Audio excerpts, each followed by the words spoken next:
Un été vertigineux. Je m'appelle Aurora. J'ai 48 ans et je vis dans une vieille maison à Saint-Laurent, un village paisible où les rues embaument le romarin et où le temps semble s'écouler plus lentement qu'ailleurs. Ma vie quotidienne est ordonnée comme une horloge bien huilée. Je me lève à 9 heures, prépare le petit déjeuner pour Arnaud, mon fils, puis je me dirige vers le lycée du quartier où j'enseigne la littérature. L'après-midi, je corrige des copies en sirotant des tisanes, assise près de la fenêtre qui donne sur le jardin. C'est une existence paisible, prévisible et réconfortante. Mais tout a changé un après-midi à midi. Le soleil écrasait les tuiles, l'air bourdonnait du chant des cigales, et j'ai eu une étrange impulsion de fouiller dans le grenier. Cet espace poussiéreux contenait des reliques de ma vie passée, des souvenirs de Marc, mon défunt mari, d'Arnaud, de vieux carnets, des colliers, des boîtes à chapeau vintage et un petit journal relié en cuir. C'était mon journal, celui que je tenais à 18 ans. Je l'ai ouvert, et l'odeur de vieux papier s'est mêlée au parfum de l'après-midi. Mes mots de jeunesse me sont revenus comme des souvenirs. Ils parlaient de désirs, de feu intérieur, de rêves enfouis. Je n'avais pas remarqué l'arrivée d'Arnaud. Il se tenait près de la trappe du grenier, à moitié dans l'ombre. C'est toi qui as écrit ça? A-t-il demandé. Sa voix n'était ni moqueuse ni distante. Elle était curieuse, calme, mature. J'ai refermé le journal brusquement, embarrassée. Son regard était fixe, presque inquisiteur, comme s'il essayait d'entrevoir la jeune femme que j'avais été entre ses lignes. Juste des souvenirs, ai-je dit simplement avec un léger sourire forcé. Il n'a pas répondu, mais dans son silence, quelque chose a changé. Cette nuit-là, j'ai eu du mal à m'endormir. Allongée dans mes draps frais, je n'arrivais pas à cesser de penser à son regard. Ce n'était pas un regard d'enfant, et cela me troublait plus que je ne voulais l'admettre. Dans les jours qui ont suivi, Arnaud était différent. Il s'attardait plus longtemps à table, restait dans la cuisine pendant que je cuisinais, s'approchait de moi avec une douceur inhabituelle. Ses yeux se posaient parfois sur mes mains, mes épaules nues, sous un chemisier léger. Il commentait ma tenue, la façon dont mes cheveux tombaient sur ma nuque. J'en riais, gênée, essayant de ne pas voir ce qui devenait évident. Un soir, alors que je sortais de la salle de bain dans une robe de chambre légère, je suis tombée sur lui dans le couloir. Il s'est immobilisé, moi aussi. Son regard a lentement baissé. Puis il s'est détourné sans un mot, mais je me suis reproché d'avoir laissé cela arriver. Je me disais que c'était temporaire, un trouble passager de ma part, peut-être un manque d'affection. De la sienne, une confusion passagère, mais chaque geste semblait chargé de signification. Un effleurement dans l'escalier, une main frôlant la mienne lorsque nous passions le sel, une conversation sur le palier qui prenait un ton plus personnel que prévu. Un soir d'été, dans une chaleur oppressante, j'étais dans le salon, lisant un roman. Arnaud est entré vêtu d'un t-shirt blanc et d'un pantalon ample, les cheveux encore humides de la douche. Il s'est assis trop près de moi. J'ai fait semblant de continuer à lire. « Tu lis toujours ce genre d'histoire? » a-t-il demandé. Parfois, ai-je répondu, quand j'ai besoin d'évasion. Il a hoché la tête, sa voix basse, presque un murmure. Et toi, comment t'évadais-tu à mon âge? Je l'ai regardé. Il ne souriait pas. Il semblait sincèrement curieux de comprendre la femme que j'étais avant de devenir sa mère. J'ai posé mon livre. Je voulais dire quelque chose, mais aucun mot ne venait. Sa main s'est déplacée près de la mienne juste un instant. Je suis restée immobile. Je ne pouvais pas. Je suis une femme qui a vécu trop longtemps dans la retenue. Depuis la mort de Marc, je m'étais enfermée dans mon monde. Mais dans cette pièce silencieuse, mon cœur battait comme à 18 ans. Et ce n'était pas de la peur. C'était le vertige. Les jours qui ont suivi cette étrange soirée dans le salon ont été enveloppés d'un silence lourd, épais, presque vivant. J'ai fait semblant de ne pas le remarquer. J'ai continué à mettre la table, à corriger des copies, à porter mes robes d'été comme si rien ne s'était passé. Mais quelque chose en moi avait changé. Et je n'étais pas la seule. Arnaud était différent, lui aussi. Il accordait plus d'attention à son apparence, ses cheveux soigneusement coiffés, ses chemises au col ouvert, un parfum subtil mais affirmé. Il ne quittait jamais la maison sans un mot aimable, un compliment glissé dans un murmure. Je ne savais plus s'il était mon fils ou un étranger qui dévoilait mon monde intérieur avec une précision déconcertante. Un matin, alors que je préparais le café dans une longue robe légère, pieds nus sur le carrelage frais de la cuisine, j'ai senti son regard sur mon dos. Tu évites mes yeux maintenant? A-t-il demandé doucement. Je me suis retournée. Il était appuyé contre la porte, les bras croisés, son regard fixé sur moi avec une intensité qu'on n'avait lue que dans les romans que j'enseignais. J'ai dégluti, forçant un sourire. Ne sois pas ridicule, Arnaud, mais nous savions tous les deux que je mentais. Le soir, je prenais des bains plus longs, espérant que la vapeur laverait son regard de ma peau. J'appliquais ma crème lentement, observant mon corps dans le miroir comme pour la première fois. J'étais encore belle. Une beauté mûre, discrète, mais présente. Et c'était cette beauté qu'Arnaud avait vue.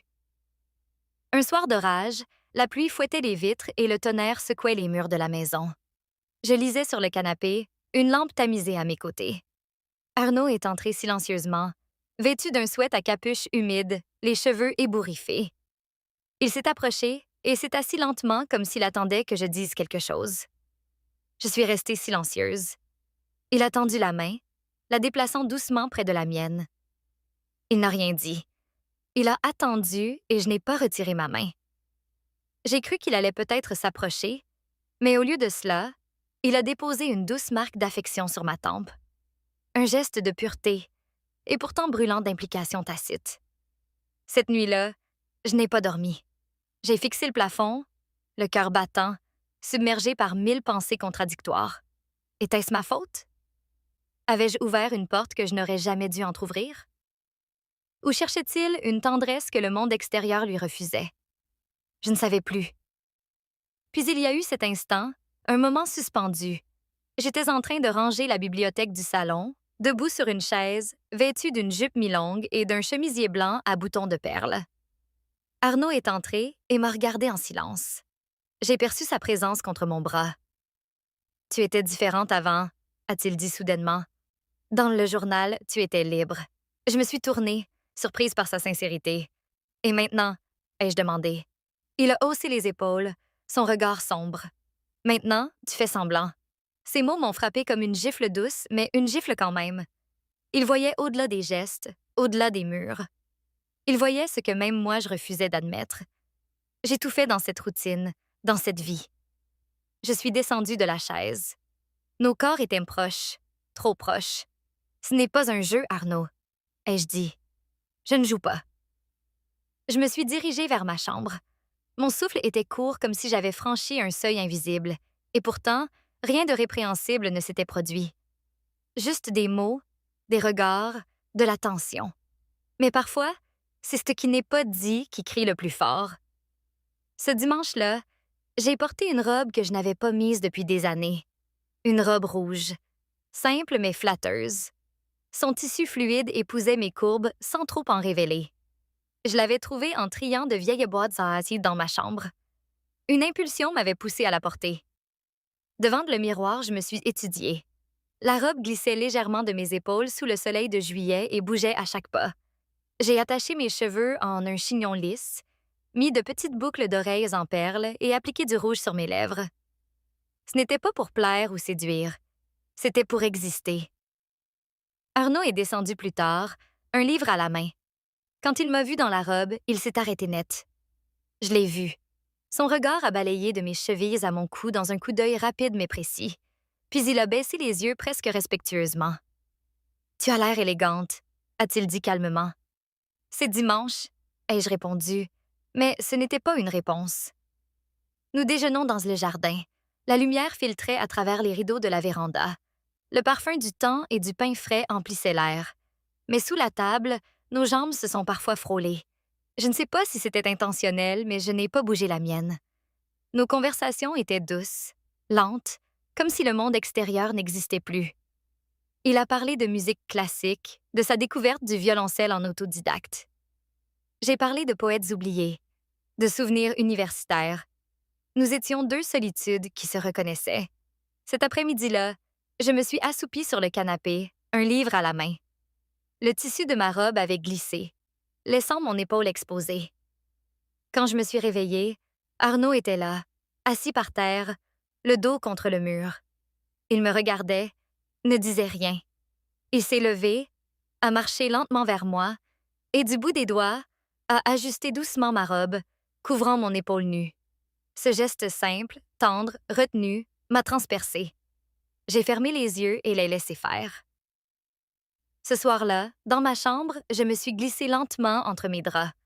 Je portais un simple débardeur blanc sans soutien-gorge et une culotte en coton, rien de séduisant. Pourtant, je me sentais à nouveau femme.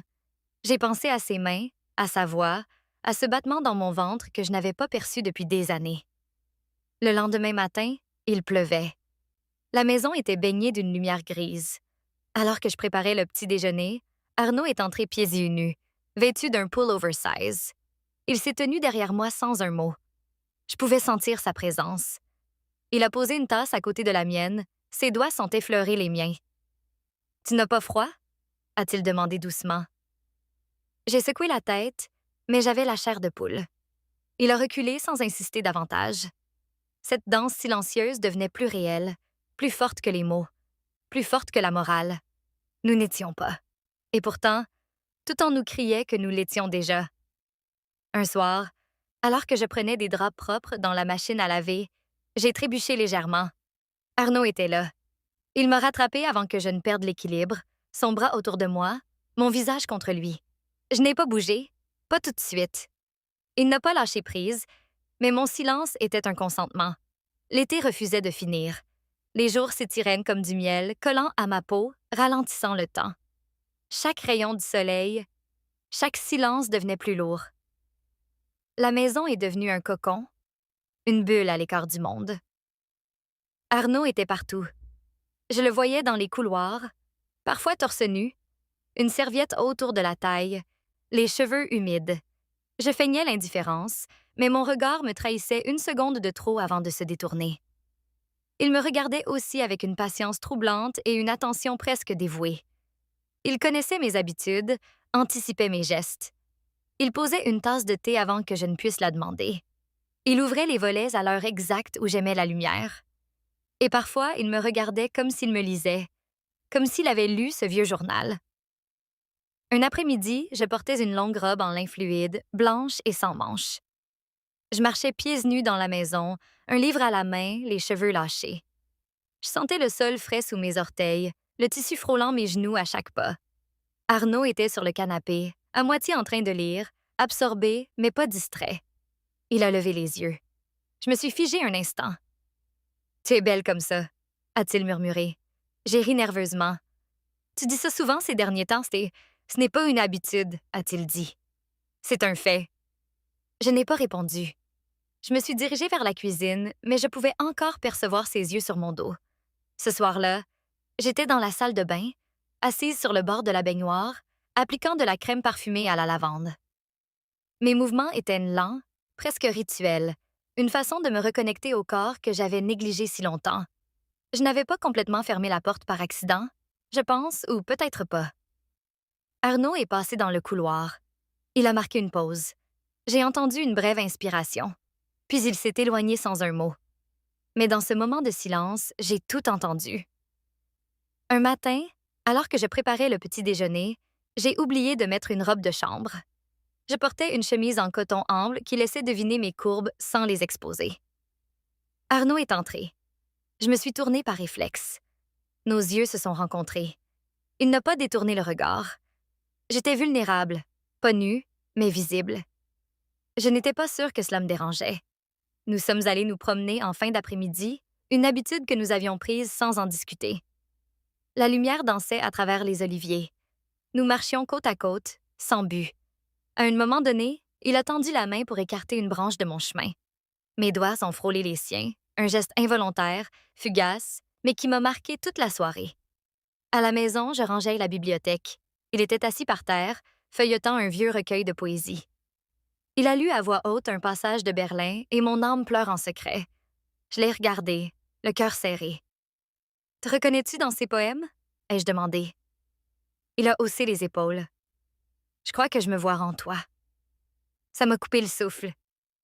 Il l'a dit calmement, sans provocation, juste une vérité tranquille. Je me suis assise en face de lui, silencieuse. Nous sommes restés là un moment.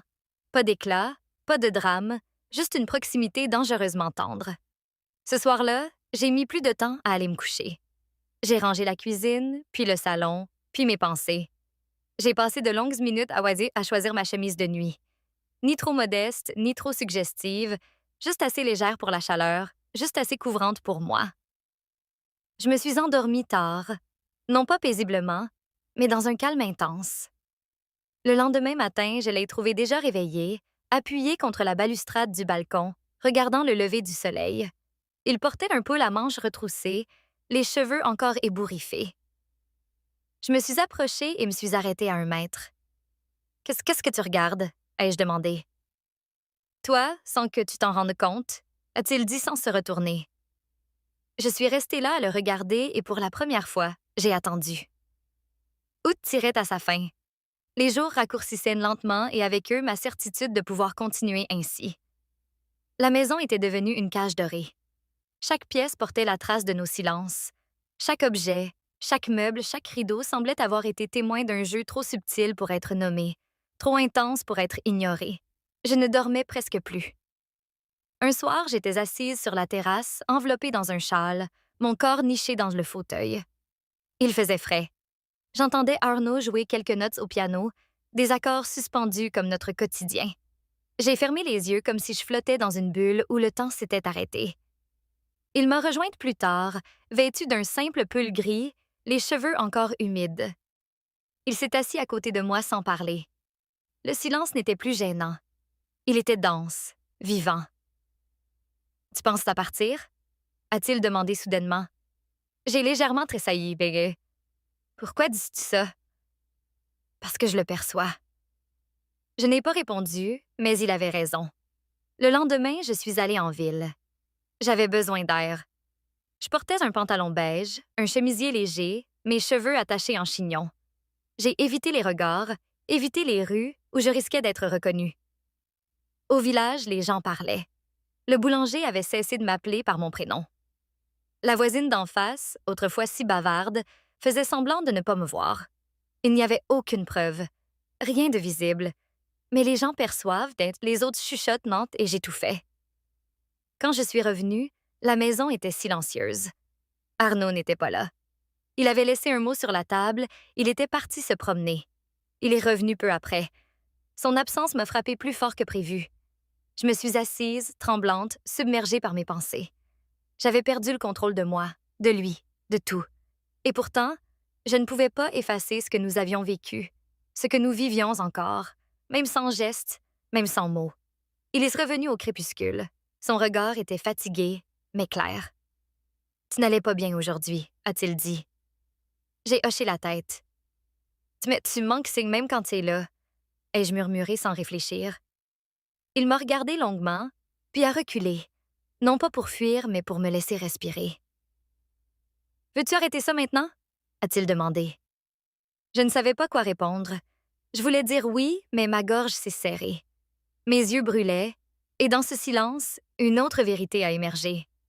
« Je ne peux pas rester, » ai-je dit. Il a fermé les yeux. Il avait compris avant que je ne le dise. Ce soir-là, j'ai fait ma valise. Rien de dramatique, juste l'essentiel. Quelques vêtements, mon journal, quelques livres.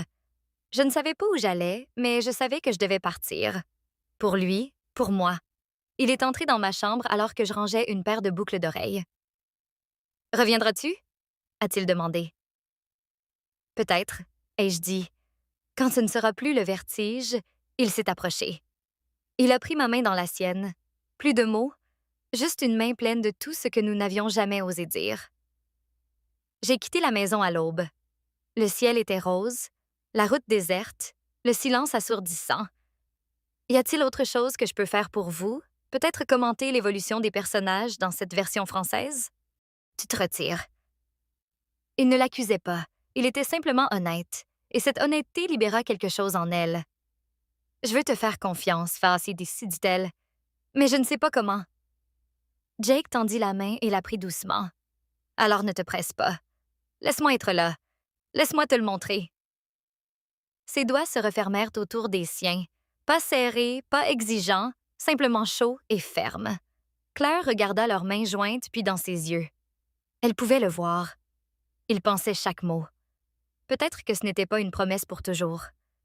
Peut-être que ce n'était pas le conte de fées qu'elle avait autrefois imaginé, mais c'était réel. Et parfois, le réel est mieux que le parfait. J'ai peur, murmura-t-elle. Moi aussi, répondit-il.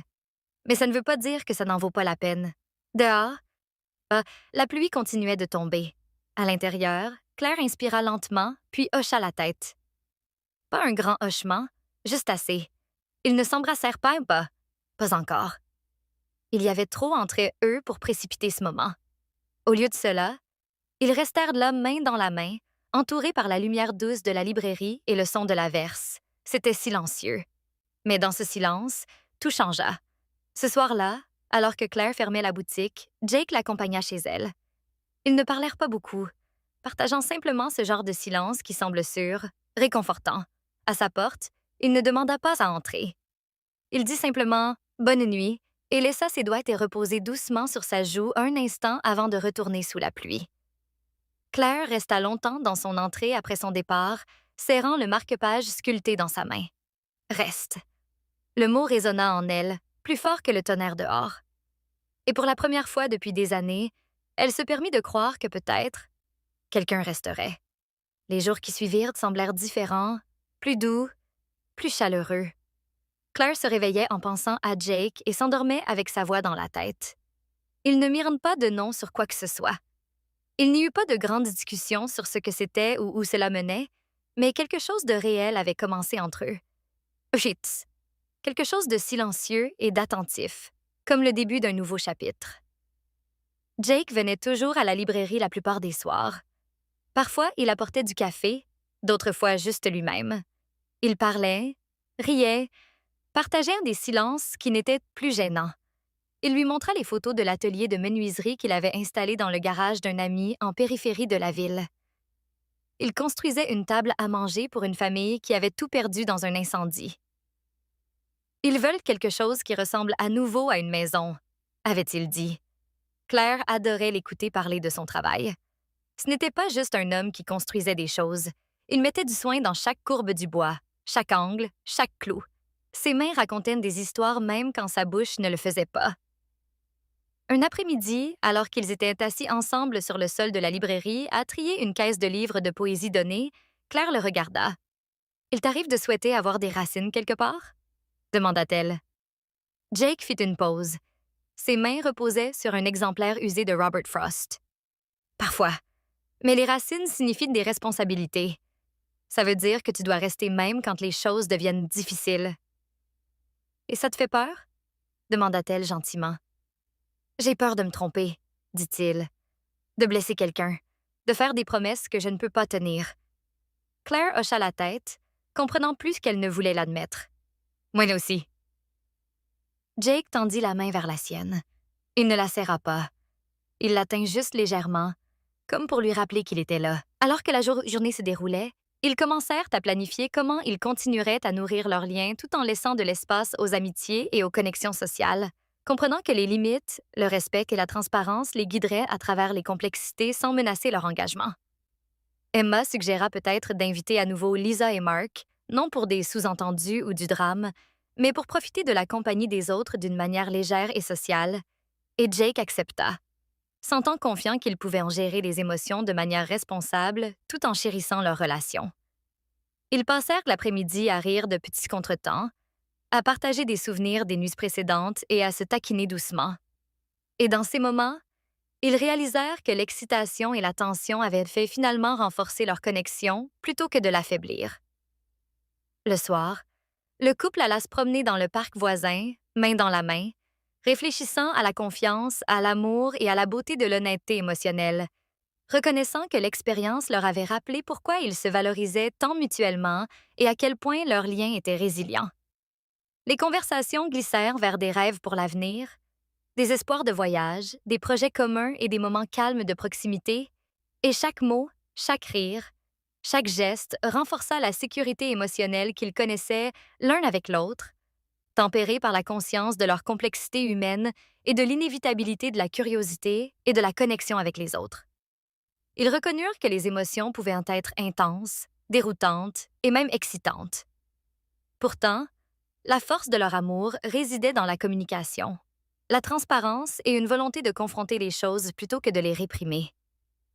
Cette nuit-là, en rentrant chez eux, l'appartement sembla plus chaud, plus douillet et vivant de l'histoire partagée des derniers jours, rempli de leçons apprises sur les limites émotionnelles, la confiance et la beauté subtile de la connexion humaine. Allongés dans leur lit, Emma posa sa tête sur l'épaule de Jake. Tous deux silencieux mais satisfaits, le cœur plein d'amour, de gratitude et d'une compréhension renouvelée des profondeurs de l'autre, sachant que les tempêtes émotionnelles qu'ils avaient saintes connues n'avaient fait que rendre leur relation plus forte et plus résistante. Et bien que les soirées avec Lisa et Mark aient remué des choses inattendues, le couple réalisa que ce qui importait le plus était leur honnêteté, leur capacité à affronter les émotions sans peur et l'engagement inébranlable qu'ils partageaient. Un amour qui pouvait résister à la curiosité et à la complexité, tout en restant tendre, fidèle et profondément humain. Alors qu'ils s'endormaient, il y avait une joie tranquille à savoir que la vie était imprévisible, les relations complexes et l'amour dynamique. Et les douces leçons sur la connexion, la confiance et l'exploration émotionnelle resteraient avec eux, guidant leur cœur vers la compréhension, la proximité et le genre d'amour durable qui embrasse à la fois les défis et la joie, les laissant impatients des moments de vie et d'amour à venir.